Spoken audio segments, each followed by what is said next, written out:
another episode of the Rondell Lane Podcast. I don't know what episode this is at this point. It might be 15. I don't know. It's been a while. But today, we have a good friend, Angela. Do I call it? I know you go by Angie now. Is it? Yeah. You can call me Angie. Angie? It's so funny. It's weird. People I don't really know, I get offended sometimes if I say my name is Angela, and they're like, oh, Angie. No, ma'am. Okay. No, ma'am. But everybody can call me Angie. All right. So welcome, Angie. You do so much. I would have introduced you as a makeup artist, but I don't want to offend you. Right. Nope. You're fine. So let the people know, what are you into? Like, what is everything you do? I'm into everything. I have been doing makeup the longest, so that definitely doesn't offend me. Most people know me as a makeup artist because that's where I started. Then I added on aesthetics, which includes like facials and waxing, skincare, and all of that gamut. Then I added on hair, and I have gone down a long train of hair. So on any given day, I could do a blowout or I could do braids. Somewhere in between, I added on cosmetic tattooing. So I usually focus on tattooing brows. And really the only thing I don't do is nails and eyelash extensions. But I do still do the ghetto girl lash, which the girls, when they listen, they know what an individual lash is or a strip. But I just couldn't sit over the eyeballs long enough to do extensions. So out of everything you do, what's your favorite service? Makeup still holds a really big place in my heart. For a while, I got tired of makeup because it seemed like everything was the same. Nobody wanted anything different. And now there's a whole new generation of girls they're more ambitious. They are a lot more excited about the transition, the change. They want to do something different. They aren't scared of makeup like our aunts and our grandmas and our moms, where they just put on a little lipstick, maybe a little blush, and it was like, it made me look different. Now these girls are like, okay, because I want to be somebody different today and tomorrow. And then I go back to being me the next day. So it's gotten fun again. Okay. Yeah. Speaking of that, how, our aunties and grandmas were kind of very basic with the makeup. Mm-hmm. Do you think, and I read this somewhere. Right. I want to get your take on it. Do you think the current style of makeup was taken from, like, cross-dressers?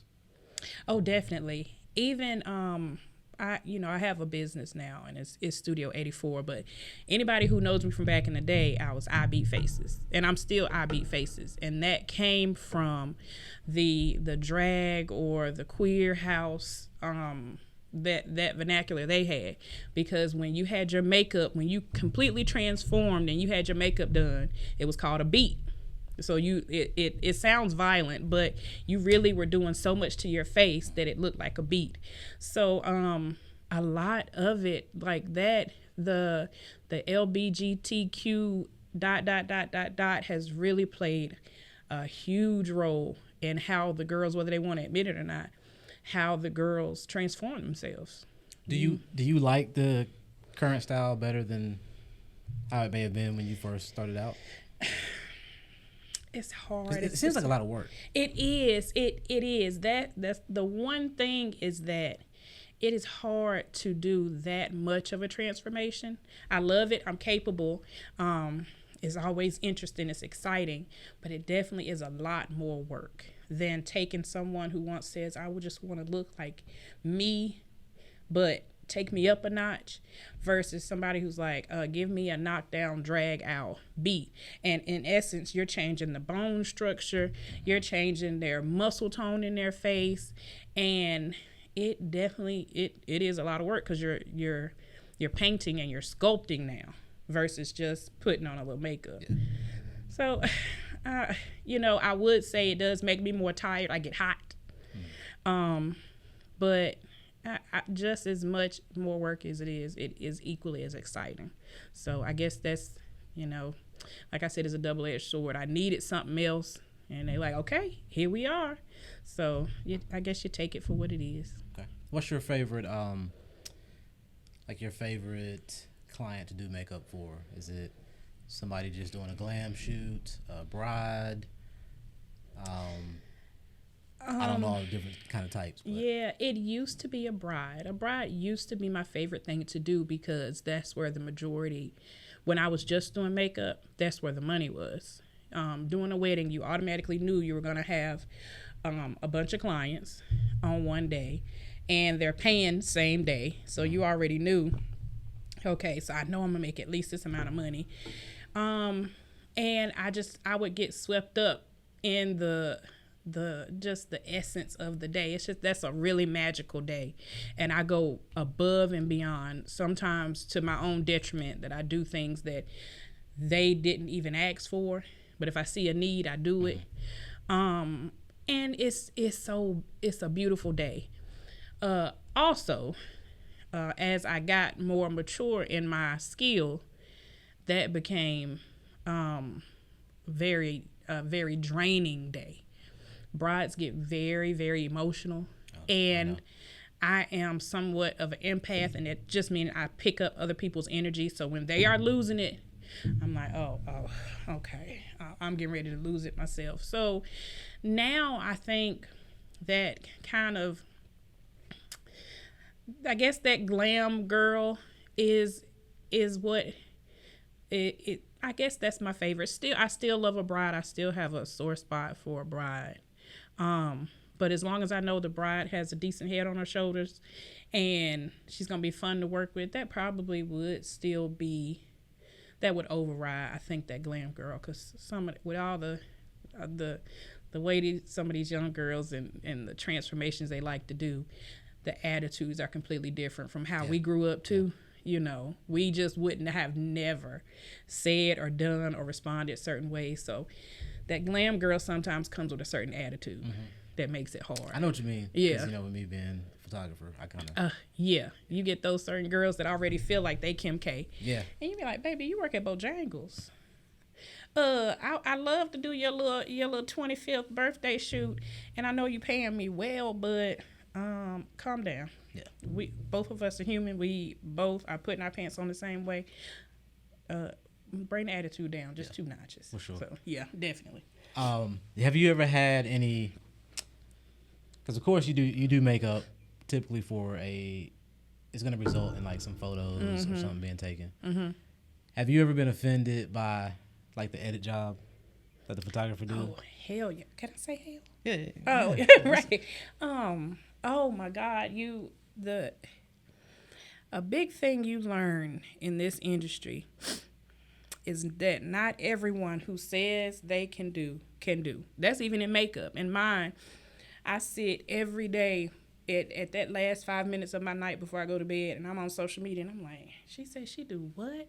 Or I'm looking at somebody else's pictures. Oh, it was their birthday. They had a little photo shoot behind the scenes, and I'm like, baby, who did your makeup? And some of them don't even know. So they're like, yeah, I had a professional job. She worked for Mary Kay. Baby, if you don't back up out my face talking about she was professional. So the same with photography. I have had plenty of times where I'm like, okay, I did a knockdown drag out, but makeup can only go so far. Then the editing comes, and I'm like, that was trash, like really trash. Like you didn't edit nothing. I should have put some more powder or something on her and did my own editing because it's trash. So yeah, it definitely plays a part. Gotcha. Okay. Yeah. Me and you kind of probably started out our business around the same time. Yep.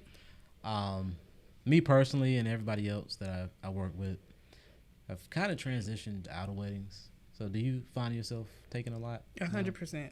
I have transitioned. I had got to a point when I was really, really super like in my hustle and in my grind. I probably did maybe like 80 or 90 weddings a year. Jeez. And I had upwards of like 15 or 16 people in a day, and I was doing it by myself because I didn't have those relationships with other makeup artists, and I wasn't sure who would deliver to the standard that I was trying to deliver. I had people that were great. I knew other makeup artists that were great, but either they were charging a lot more than I was charging, or they were like, I've been doing makeup longer than you. Okay, I'm going to come in on your wedding, but you're going to have to pay me such and such. I'm like, I'm not even making that. So, no. But like I said with earlier with brides, I love my brides. It's like I said, it's a magical day. I love to get swept up in that feeling of, it's almost like going to Disney for the first time you're there. And you're like, oh, look, the family, they're having their moments. And you were a big part of that. Because you can't, I mean, you can go without the face, but that's the difference between your wedding and mine. But it's so much emotion. They have really high expectations, and there's no room for error. So that is so much pressure. And honestly, in that time when me and you first met, when we were working at AT&T, I developed so much anxiety. I learned about, I had PTSD. And so even without the mental part, just having to do that much work, your back, I don't know I know you carry around so much heavy stuff. So, trying to lug all of that stuff in, you got to go up 3 flights of stairs. There's no elevator in some of these cute little venues. And you're working by yourself. You're hot. You got Keisha over here saying she wants her makeup to look just like this, but the bride has already said she wants this. And then the sister-in-law don't really like the bride, so then she's saying something. And it's just so much. All of that to say that you just get to a point where you're like, I want to work on my own terms. Because really doing weddings is not on your own terms. Right. You're going into their environment. You're working with them, and they have a requirement, which is understandable. But it takes so much to service at that level constantly. So it's a lot of work. So I have definitely pulled back probably about at least 85 or 90% of my weddings. I do some weddings still, but it's for clients that I know really well, that I've worked with for years, or family or friends of family, that type of thing. You got to really hold a space with me for me to do your wedding. Okay. Yeah, I'm the same way. I haven't shot a wedding in the last 2 years. I can understand it. My last one was, I did like 3 vow renewals last year. And those are really it was super low key. Yeah. Those are fun. But yeah, my last wedding was Mexico in 2021, April. Oh, that's a good way to go out. Come on. Yeah, Mexico. That's what I said, because I was already kind of getting to the point where I was like, it's a lot. I don't enjoy this no more. And it's so a lot. I said this would be a good swan song to kind of hang my hat up on. I learned a lesson with that too. I should have had you do mine. Lord have mercy. Well, I don't even know if we need to talk about that, because that gives me PTSD too. I had a trash photographer, which did not appear as trash, but I learned that with photography too, that there's a lot of good photographers, but to do a wedding, and to do a wedding of a certain caliber, takes a whole nother skill. I tell people that. You could have done 100 weddings, and you're like, I do weddings. But they were smaller weddings. Nothing wrong with having a smaller wedding. Nothing wrong with having an intimate wedding. But when you start getting into luxury weddings, where there's a lot going on, and there's a lot of people, and it's a huge venue, there's a lot of things to distract you, there's an open bar, and there's this going on, you have to have a certain level of commitment and professionalism that some photographers don't have, even if they're seasoned. If they haven't worked in that field, they can't do it. Yep. And I learned that lesson the hard way with a local photographer that was gifted to me and did my wedding. And he did some great work for me ahead of time. But once he got to that wedding, all hell broke loose. And I tell people that. He lost all his stuff. I tell, because I'll see, I've seen people that hire like the boudoir photographer. Oh, yeah. And I'm like, his outdoor photos might be cool. Yeah. But like, if you put somebody into a dark chapel, yes, you gotta know how. You gotta know how to film that or how to shoot that. that. It's not just the lighting is different, the angles. You gotta know a woman's body, how she likes to, and you have to be good at editing, because a lot of that stuff, I could take a picture and I'm gonna look like a sad duck, but I want you to get on that computer. Can you take all these dimples away? Can you take that little piece of belly away? Yeah, clear my skin right there. So it's really a fantasy that you got to know how to shoot. Yep. And a lot of people don't know how to do that. For the young girls out here that might be thinking they want to get into makeup and things of that nature, is it too late for that? What would you tell them? If they just said, I just want to do makeup, is that a possibility today? Definitely it's a possibility, because we are entering into a whole new realm of glam. and entertainment, especially with social media. Social media, as much as it is like the devil, it is also great for the beauty industry, because girls now with social media, they got to be cute 24/7. And even if you aren't cute, you got to fake cute 24/7 if you're into that lifestyle. And most of this generation coming is definitely into that lifestyle. So they're constantly looking for who can help me with this, who can make me help me fake the funk, or make me look beautiful. Even if my skin is terrible, who can fix these things? Versus, when in the 90s and even in the early 2000s, you saw your celebrities doing that. Or you had that one auntie that used to come through and you'd be like, God, she looked good. But mostly she had developed her own understanding of her face, or she grew up and she left and moved to a city where she was able to go to these counters and go to places and get more cultured and learn how to do her makeup. Yep. But now you go to the mall, I don't know why I go back to Bojangles, because you pull up in the line at Bojangles and the girl who's taking your order has on these 25 millimeter eyelashes. Her eyelashes are touching her forehead. Right. She got on a full face of makeup like she getting ready to go to Puffy's party. And you're like, oh, well, where's you leaving when you start making these biscuits? So definitely the girls now will probably have it a lot easier than I had it, because they have access to so much information. So they can probably come out of the gate ready to go. And see, when I came through, you had to, doing a dramatic face was a plus, but doing a natural face was what the girls wanted. You had to perfect the natural face in order to do makeup. And doing a natural face is harder than doing a dramatic face. Really? Mm-hmm. So I would find a lot of times where the girls who were really good at doing the dramatic face weren't getting the work. I came from a company called Lancome that was owned by L'Oreal, and because that company was mostly rooted in the white beauty standard, they taught me how to do a natural face to perfection, like constant training, do this natural face. And I was able to map that over to brown girls because I was the only black makeup artist working with them at the time. So that was harder. You had to have a different level of training to do that natural face, still covering all imperfections, still making sure nothing showed, but it not looking overdone. Now these girls, they want the most dramatic face, and that's easy. So they don't have to, and they have YouTube. We didn't have YouTube and all of that. They have YouTube to show them. They have girls, full makeup artists who have been working for 20 years like me on Instagram or these reels or on YouTube and doing shorts that are showing them how to do a face from beginning to end. As long as you have the basis, you can build that. And nobody was giving us the basics. Right. So now is definitely a good time to do it. Definitely. Yeah. So let's talk a little bit about business. So what made you start adding in like different services outside of makeup? That hustle.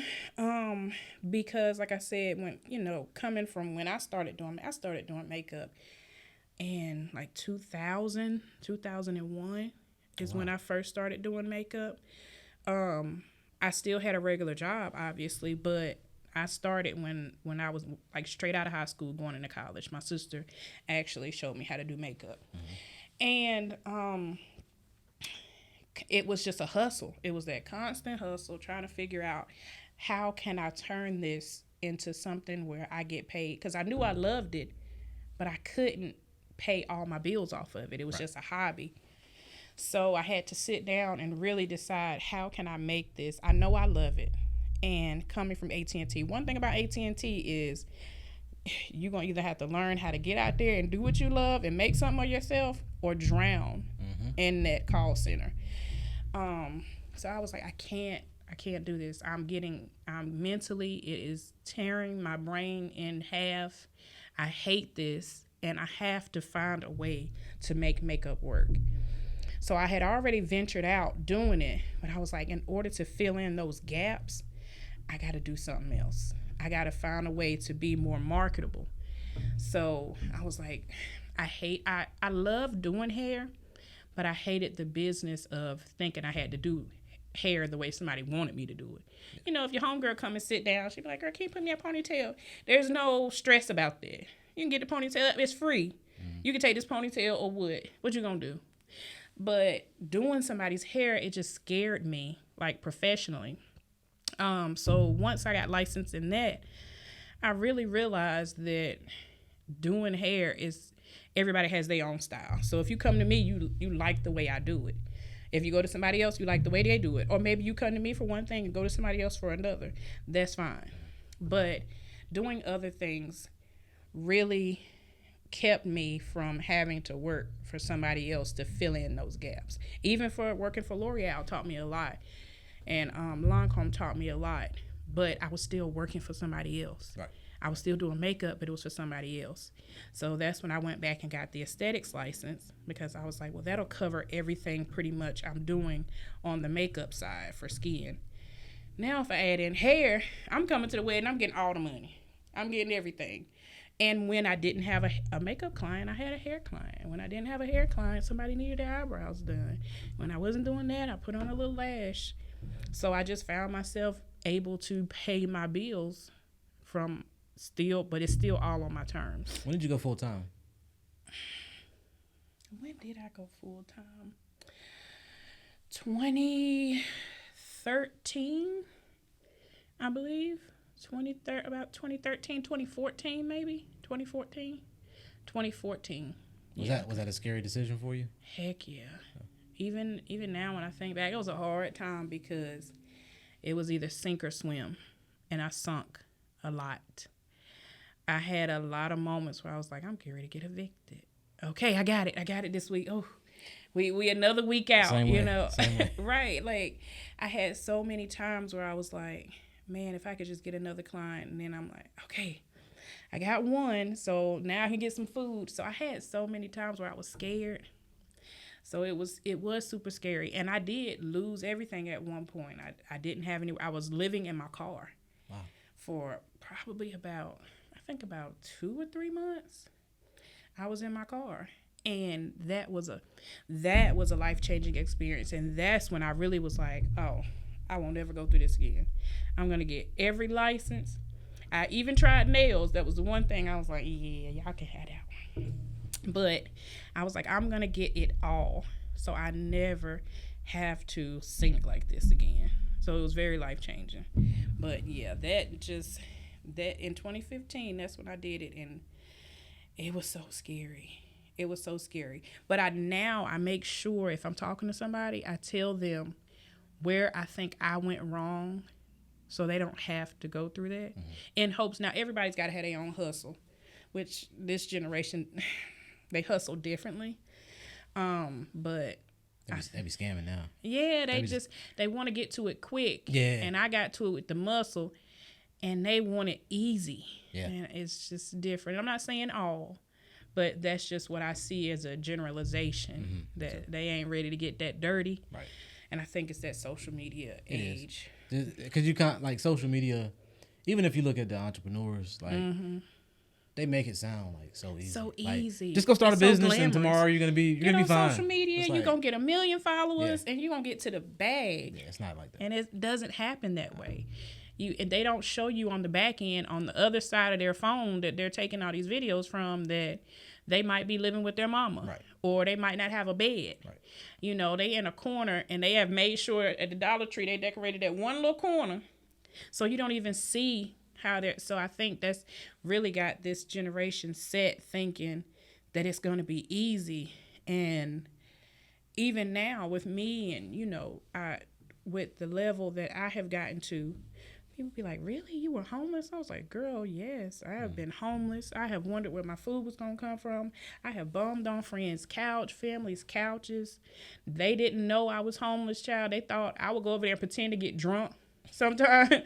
And I'm like, girl, I can't drive. Can't drive. I can't drive. And they'd be like, girl, you better stay here. Thank you. Whew, got one warm night. But, all of that's my story. I would take it back if I could, but I also wouldn't because it made you who you are, man. It definitely strengthened my back. So let me ask you this question. The stress of like not knowing Where the money gonna come from next week. Yeah.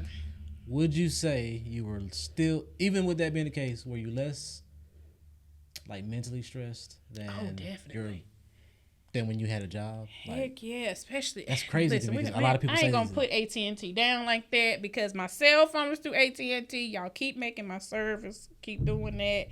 Your Wi-Fi is pretty good. In terms of those call center conditions, and for some people, we knew people who had been there 15, 20 years, still there. We know people who have. Yeah, I know some people. We know people who have died, still working at AT&T from when we were there in the early 2000s.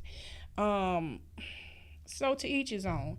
But the majority of people I knew, it was really like a testing phase, and I broke down so much. Like, that's how I learned the ins and outs of FMLA. Even right now, if I left this alone, I could go be a benefits manager because I know FMLA like the back of my hand. And I still keep myself abreast of the changes just in case I ease back in there and I need to know my benefits. I never used that, by the way. Huh? I never used it. I used to watch some of y'all be leaving and stuff. I just toughed it out, man. I toughed it out. Oh, you stronger than me then, because I won't tough in nothing. I took a whole 2 months one time. I was like, go ahead and write me out. I got this many hours. I need to take them all. And I'll just deal with it when I go back. Yeah. And my doctor wrote me out for a whole 2 months, child. But my brain had cracked and opened like an egg, and it was ready to be fried.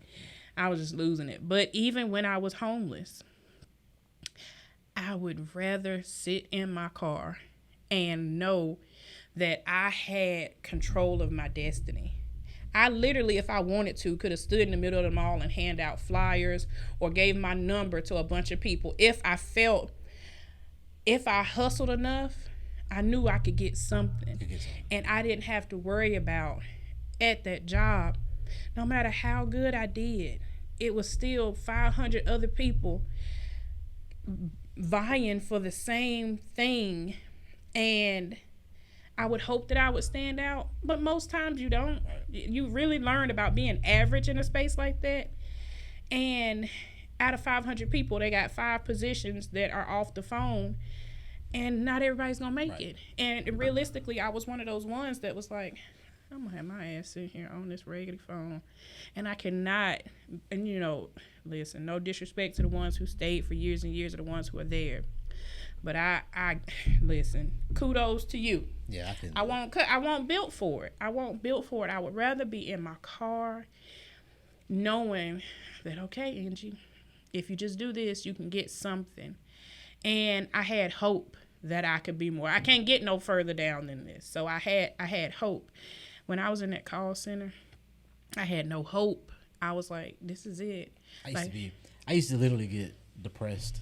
Like, the weekend would be fine. Yeah. Then that by Sunday like night. 6 o'clock Sunday, a cloud would just come over me and I'd be like, I got to go back to this place for the next 5 days. Right. It was like that every week. And get called out of my name for something that ain't even my problem. Right. You went to Jamaica, sir, and you gonna cuss me out for the 500. It showed me right here. They text you and said you being charged. Yep. And I didn't get that. I didn't get it. You like, dude. Sir, I don't know what to tell you. You black cunt. Oh.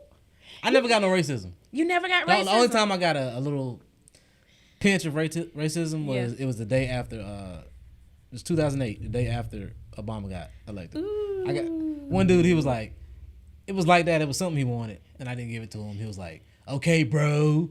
He was like, are you happy, bro? I was like, dude, I don't care about politics. Bro. Like, he just changed his whole voice up and just, bro. Right. Like, it truly sucked. I got called black bee, black cunt. I'm like, can y'all hear the black in my voice?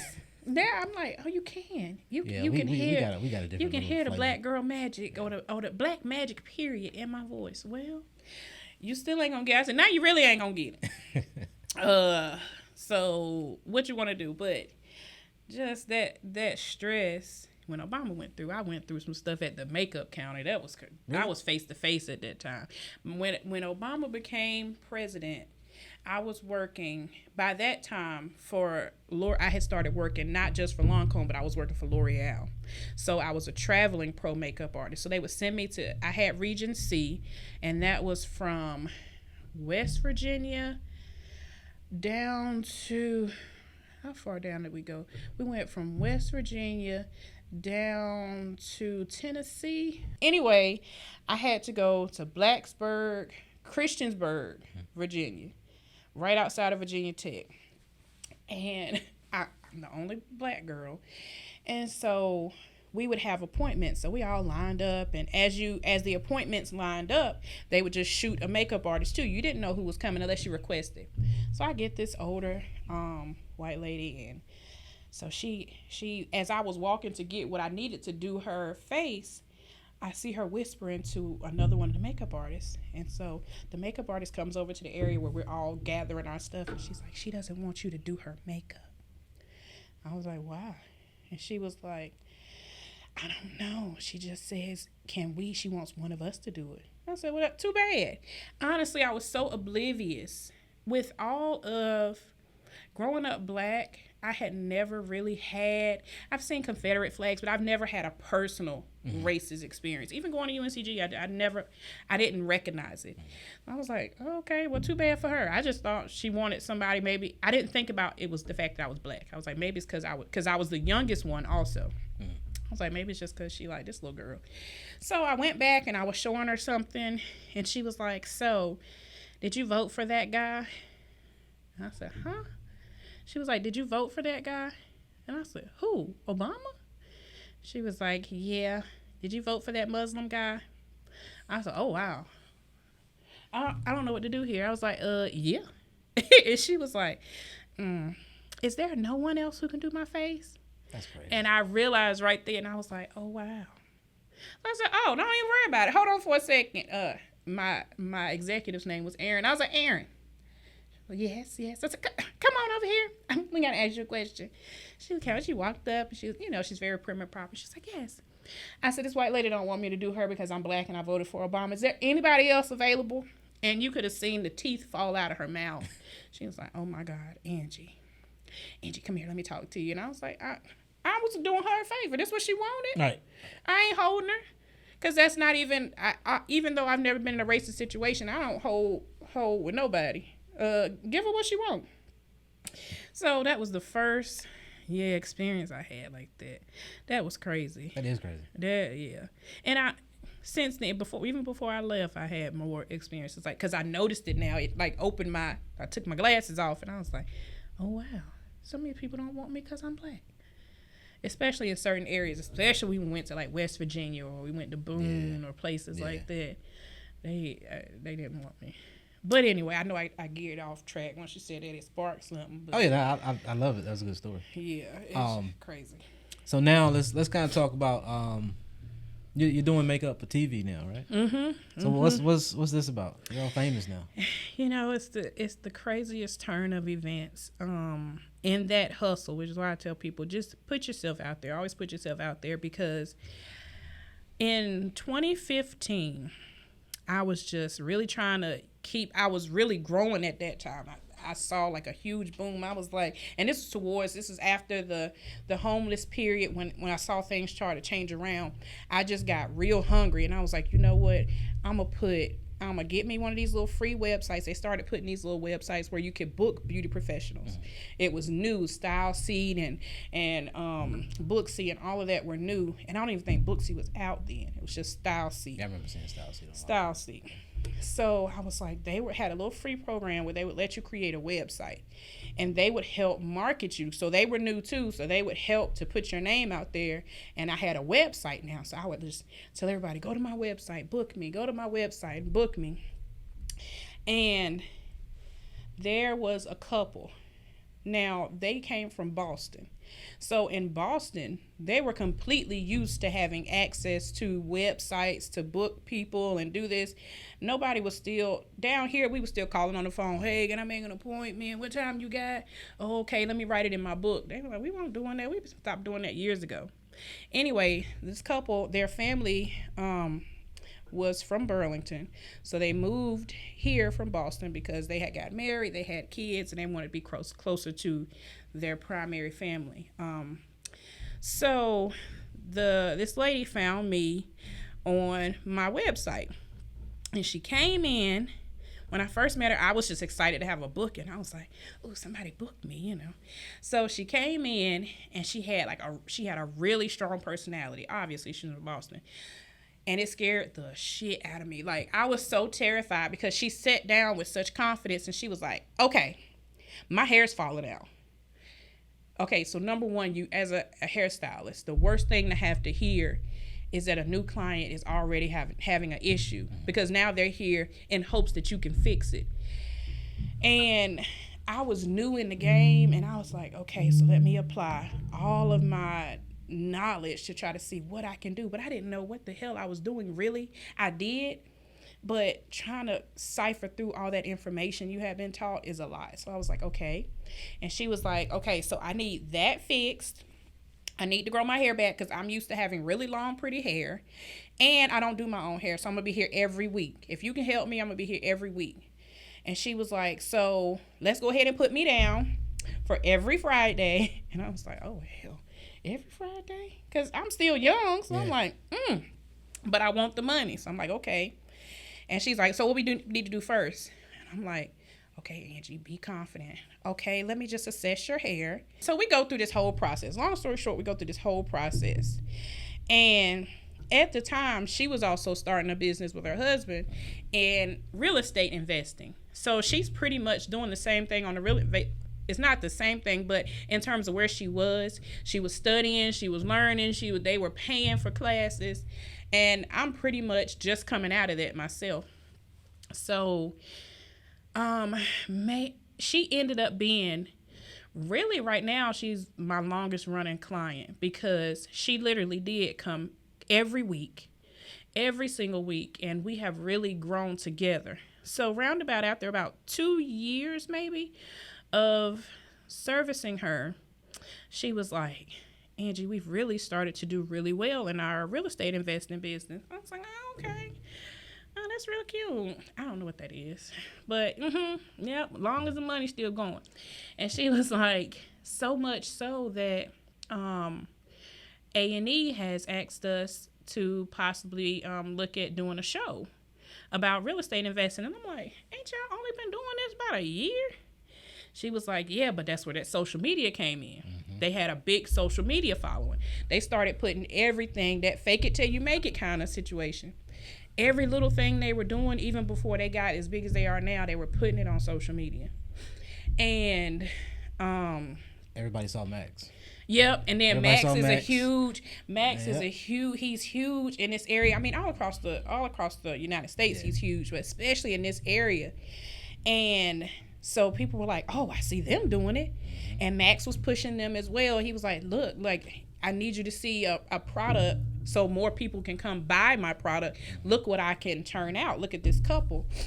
So anyway, A&E found them, and she was like, we're going to get a show. And so she kept telling me, like, every few months, she'd be like, we're in negotiations.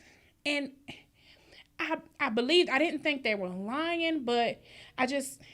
You're so caught up with everything you're doing. I'm hustling right now, and I'm like, this ain't finna be nothing.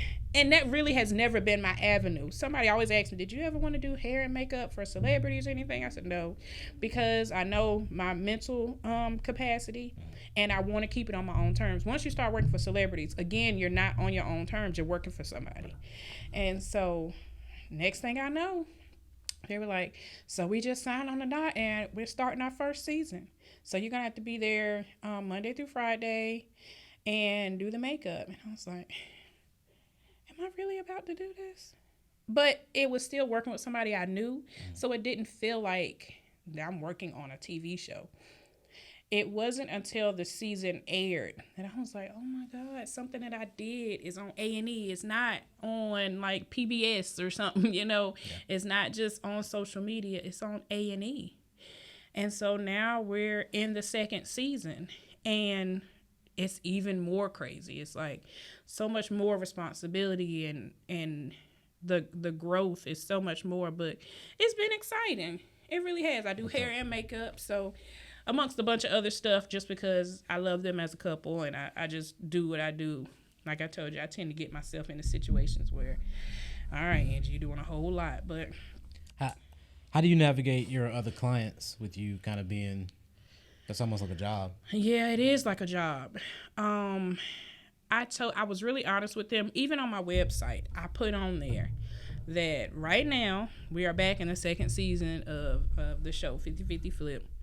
So that has limited my availability, but I will be back to full after this is done. I will be back. If you can, just work with me. If you love me, work with me, and I'll work with you. And for those who really value me, it has worked out. So I don't feel a loss. And sometimes you get to that point in your career where you realize not all money is your money. Right. And for those that have fallen by the wayside, I don't recognize it. I hadn't honestly thought about it, but I'm still busy every evening. When I leave the show, it's usually around somewhere between 6 and 7. I have appointments all the way to 11:30. So I still work it's a lot of working now, but I know I'm doing this for a limited time. I'm not going to work this hard all year. So I'm just busting my tail and hustling again. And taking my clients in the evenings, or a lot of them will call me. They're back to like, Angie, listen, I see what you got available, but what can I sneak in? So it works out. Yeah, it's cool. So what you doing TV and whatnot, as the prices is what is it? Yesterday's price, not today's price? Yeah, yesterday's price is definitely not today's price. With the first season, I didn't change. With the second season, all the way around, even with the, because I said it's a bigger responsibility this season because I'm there all day. Last season, I didn't stay all day. I would come and probably I was there maybe 2.5, 3 hours max. But now I might be there 10 hours, 11 hours. We've had days like when on our reveal days, it's like a 12-hour day. So because of responsibility, the price has changed with them and the price to my clientele, because that's a new skill like unlocked. The new clients, like right. I'm not just a regular. And I hate to say that. I'm not that girl, but I've had other people like, you are not on the same level. Right. You have to charge your worth. And so, that's always been my thing. That's always been one of the harder things, because I like to be affordable. I always tell people I want to be the Target of this thing. I definitely don't want to be Walmart, but I'm not attempting to be the Neiman's either. I want to provide a good service, a luxury experience at an affordable price. Gotcha. But the bills still have to be paid. Right. And I think I'm starting to cap myself out at this point, because I'm still trying to unlock new skills and do new things to make sure I can provide the best service possible to my clients. And now that comes with the realization that everything costs. Everything costs. Mm-hmm. So there's levels for everybody. So where I started from, I would love to get those clients from somebody you've maxed out with the person you were with. So I feel like that's where I'm at now. Some people are going to max out with me. And that's a great introduction to the other girls I have working in my salon. Everybody chooses their own price. So I have some girls who have just started out. I can say, listen, they're still good and they're still at the rate that you're okay with. I can vouch for them. Try them out. Because now I'm going into a different box. So hopefully I'm going to start gathering some new clients, and I might not have room anymore. And I don't think it's a bad thing. So when you're not working, like, what do you find yourself doing to relax? Like Angie time. Okay. I am a travel enthusiast. So that's looking forward to traveling, booking travel, looking at travel has been my saving grace. It's something that I found that I love, and it relaxes me. It puts me in a good headspace, and just having something to look forward to, something new that I know nothing about. You can watch it, but to get there is a whole different experience. So traveling. And I love it so much that I became a travel agent for myself initially. But in the last like 2 years, I started booking travel for other people. And that is taking up just as much time as hair and makeup, if there is any time left after hair and makeup. I spend, like, I literally am probably, I work on that probably about 3.5 to 4 hours every day. Usually it's at night when I leave the salon. If I leave about 10:30, 11, I'll sit at about 2 working on travel because the inquiries are constantly coming in. I got 2 groups actually out right now. And that has been so much fun because I realized that I love travel so much that there were so many people who didn't know that they could travel also. Myrtle Beach is nothing wrong with Myrtle Beach, but there was a lot of people who didn't realize you could pay the same thing to go to Jamaica as this $300 a night place in Myrtle Beach, and they didn't even realize that. So just being able to help people see things and have experiences and become more cultured, because I feel like traveling rounds you out a bit, opens your mind up a bit. But yeah, that's travel. That's my favorite, whether I am traveling or whether I'm booking travel for someone else. That just gives me a peace of mind. Just to, it just reminds you that God has created something way bigger than yourself, and I love that. Do you what you watching right now? You watch TV? Yes. So Power just went off. I've never watched Power. You never watched Power? I love the whole franchise. Okay, so Power was what I was watching. Power and Snowfall. Those were, because I think with Power and Snowfall, if I wasn't married, I probably wouldn't catch it as much. But now I find myself having to find something that my husband is also interested in. And I love that time. So that's our thing, Power and Snowfall. But my personal favorite that he leaves the room is crime shows. I was just watching a podcast. You don't get into the crime shows? I've watched some, but most women, I think. I love most that. Women like and I feel kind of bad because I just watched another podcast where this lady, she was like, if you find solace in watching violence and crime, that says something about you. And I was like, it's not the violent part that I like. I think it's more so the trying to figure it out part. It's the puzzle solving part of it that I like. But yeah, crime shows, and not like 48 Hours. I like Snapped or Dateline, those type of things where you can follow the story and get to the end. Like, I knew it. And then 90 Day Fiance. I love 90 Day Fiance. I know. I know what you're talking about. Never watched it though. The whole franchise. Did you? I saw you put a post up a couple days ago. I think it was saying that you needed to watch The Little Mermaid. Oh yes. Have you caught that? No, I have not seen it. I wanted to see if you thought it was better than the animated. I gotta go see it. I have to go see that. I mean, not only to support our folk, but that's not supporting our folk. Yeah, I just think that, it's The Little Mermaid. Even if it had been a white girl, it could have been a Chinese girl. I still would want to see it. Did you have a feeling about that, though? Do you feel like it should have been a black girl? I didn't care. Do you see nothing wrong with that? I didn't see anything wrong with it. I get into this I'm a debate. very open-minded person. So when I hear 2 sides of a story, I always end up in the middle, like, I can see what you're saying. Now, there are some instances where I have a hardcore, like, no, I believe what I believe. But usually I ride the middle. I can definitely see, not from the racist standpoint where some white people are like, it shouldn't have been anybody black. Like, that part I don't really see. The not having somebody black part, I feel like works. I understand the point that somebody would say, let's get new characters. Why are we revisiting older characters and trying to switch them out? Like, we're second class. So you went with the white girl the first time. So now you're like, well, let's appease our people of color and give them a story to look forward to. I like when Princess Tiana came and that was a whole new story. I told somebody, I got into this debate about this, and I'm like, instead of just swapping, I hate gender swaps when they make a male character female. I hate that. Right. And I hate the race swap. I'm like, right. Make You new don't have to characters. do that with Right.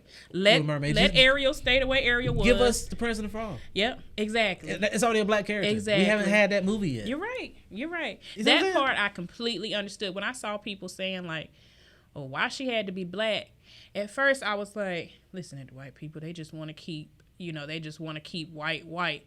But then I saw, I saw Latino people or Asian people like, why can't we just have new characters? Like, especially like, people of Native American descent. They were like, why can't we just have our own? Like, you can't take Pocahontas and make Pocahontas white because culturally Pocahontas has to be Pocahontas. Yeah, it destroys the You movie. can't be Pocahontas if you Becky. Becky Honest don't really work. It's Right. got to be Poca. Or Princess Tiana. You really gonna find a girl from New Orleans, from the slums of New Orleans, and you gonna make her white? So they were like, why can't we just have our own characters? Let Ariel stay Ariel. And that, I was like, you know what? I believe it. I understand where you're coming from with That's that. how I feel about it. Give us our own stories. And we can still be princesses in our own right and put us in situations where a black prince, even how they came up with Wakanda.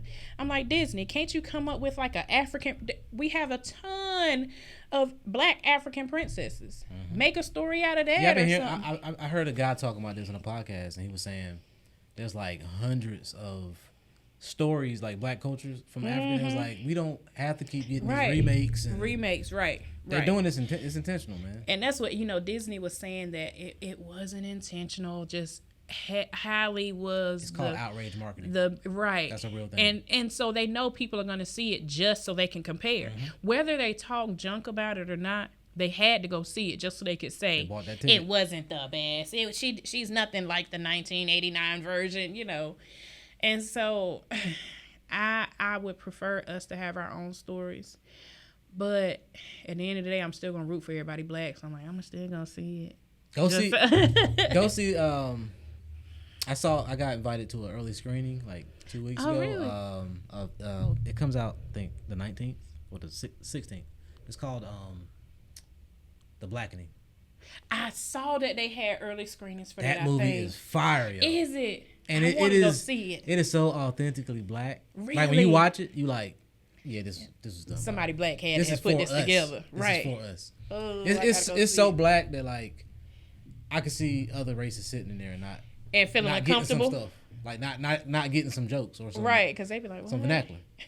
We had that happen on the show one time. The other day, Crystal's one of the hosts on the show, and we wear these headphones, kind of how you wear, so we can listen to what's being recorded. So sometimes we're outside, or we're always outside, and they're inside the house, and so we got these headphones on, and so we're listening, and the executive producer was listening, and Crystal said, "I'm sure y'all wanted to choke me out." She was talking to her group, and she was like, "I'm sure y'all wanted to choke me out," and he was like, "Choke me, choke me out, choke me out." What is this? What does that mean? Because they record and they write down everything so they can go back and reference it. And they were like, what is this? And I about died because he really didn't understand what choke me out is.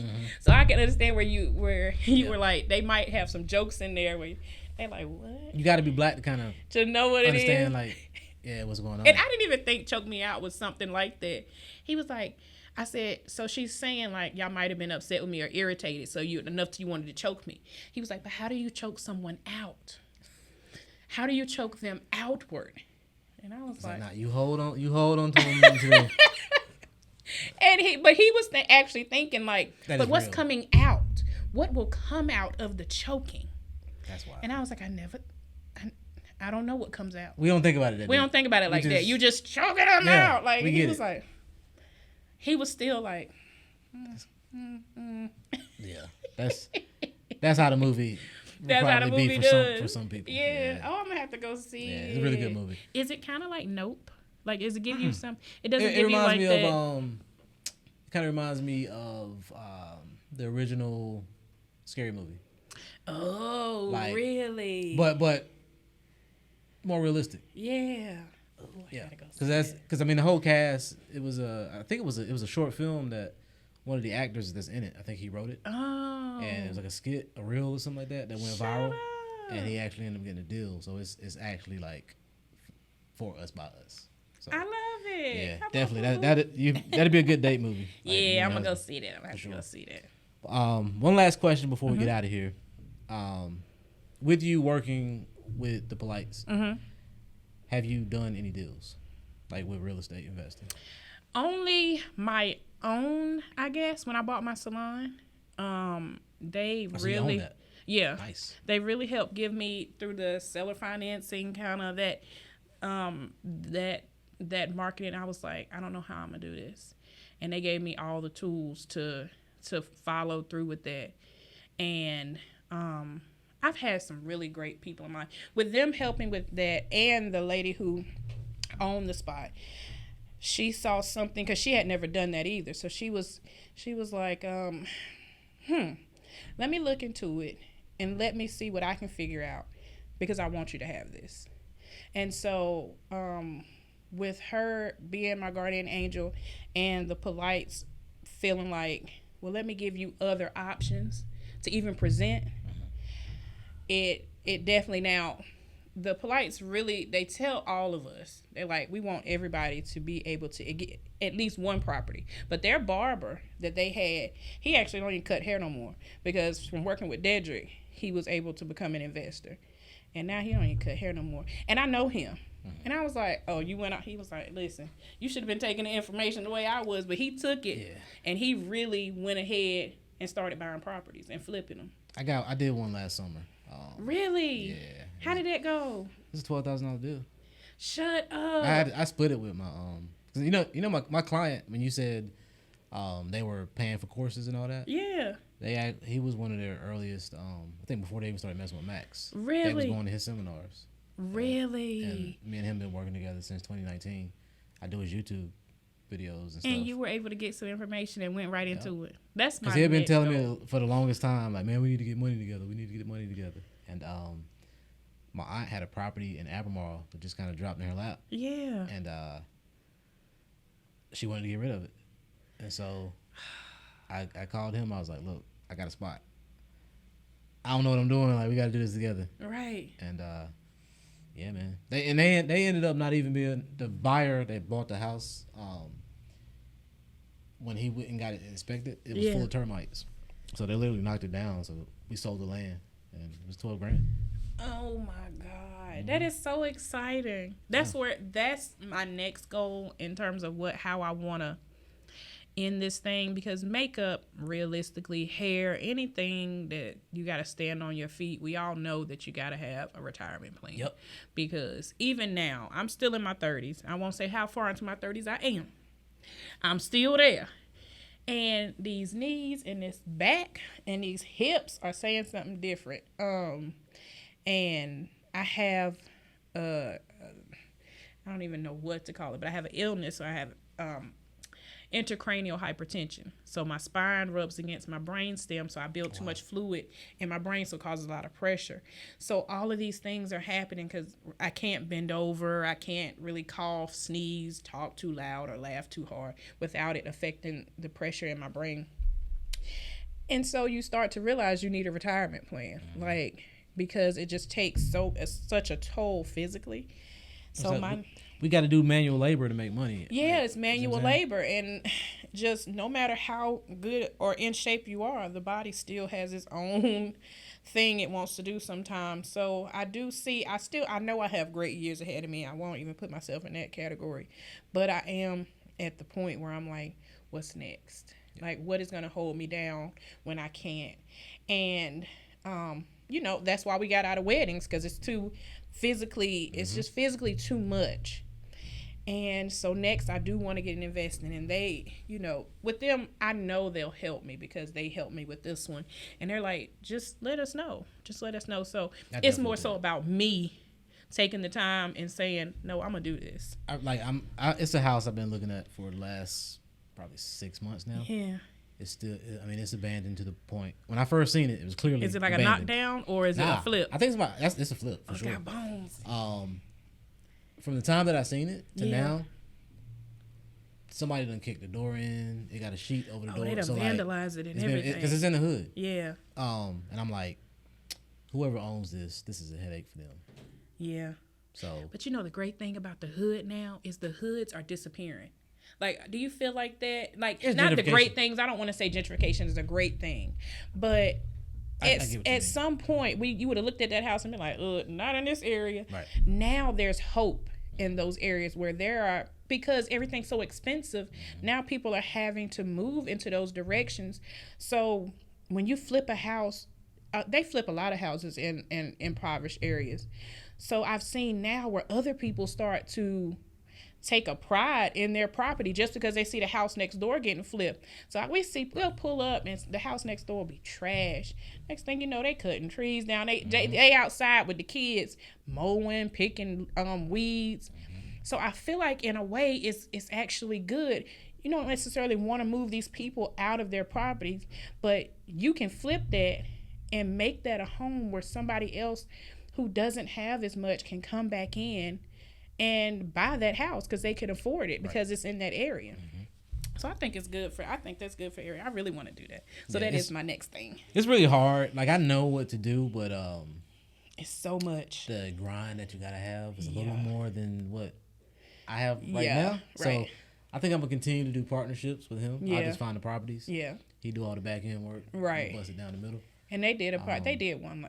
Just did one this season. They partner with other people, but their actual contractor they just partnered with because he was like, he a contractor. And he was like, listen, can we split this in half? Can my house? Yeah, I know some dudes be one of the houses? And they were like, yeah, we can partner on this thing because they got that part down to a science. But just even watching them, it's so they work all the time. Even with having a whole team, it's just like. They constantly on the grind. So I can understand what you mean. Like it's just a lot. Even on their level, they're still like. It's so inspiring though, like, cause you actually hooked me up with them. When I went to Dallas for the We Live. Right. And you got to travel with them. I haven't even I've done like North Carolina travel with them, but you got to get on a plane. That was my first flight too. Really? Are you serious? We went to Dallas. I thought that was so cool, and I thought of you instantly when they said we want somebody who will travel with us. I thought of you instantly because you got a calm demeanor, and I know but you're real. So I was like, he'll tell him if it's not capable, that's too much. Yeah. But also, I think y'all would level out pretty well. It's so crazy how the world works though. Like how things work. I'd never heard about real estate investing. Really? Met them. Yeah. And literally when I got back to North Carolina, you were like, it was popping up everywhere. Like, right. A couple months later, that's when my client hits me up. He's like, that is crazy. Yo, I need somebody to make my videos. And he already on the map. Yeah, he's been doing it since he was like 21 or something like that. Ooh. He started back in like 2002, I think, 2001. Oh wow! Oh, he been in knew nothing about it. And taught He was a real estate agent, and he did a deal with somebody. And he was like, he saw the check. And he was like, yo, what did you do to get this? Right. And the dude told him a little bit. And this was before the internet, so like he had to figure it out. Pay people, all that stuff. Oh man, that's where I would love to do that because it's like they literally the checks stay steady rolling in. Once you figure it out and you get the flow of it, it's like boom boom boom boom boom boom boom. Yo, during the pandemic, this was like January 2020. It was maybe 5 days into the month. Yeah. Not even a week yet. Yeah. I had personally rode with him to pick up over $100,000 worth of checks. Going to his lawyer's office. Hey, man. He come out like, yeah. He sent me screenshot of people buying his course. Like we could be sitting the way me and you talking, his phone be lighting up. That's crazy when people be buying. You be like, what? Yes, and that's money they making without doing anything. You do that work that one time. And people like, oh, he can do it. Keep paying. So like that stuff got my mind changing. Like we were talking off camera before we started, and I was saying my daughter's 8. Yep. She requires more time than she used to. She's older now. She knows like Daddy we ain't did nothing. You know what I'm saying? So like, and you gotta have the funds and the time. So I'm trying to find a way to kind of. That's why I'm doing content now. Yeah. Content is the reason they got the A&E show. That's it. Content. And and for them to understand that even before they got to where they are, they understood that we're going to start with content first. But I think Max and him. Yeah, Max inspired everybody.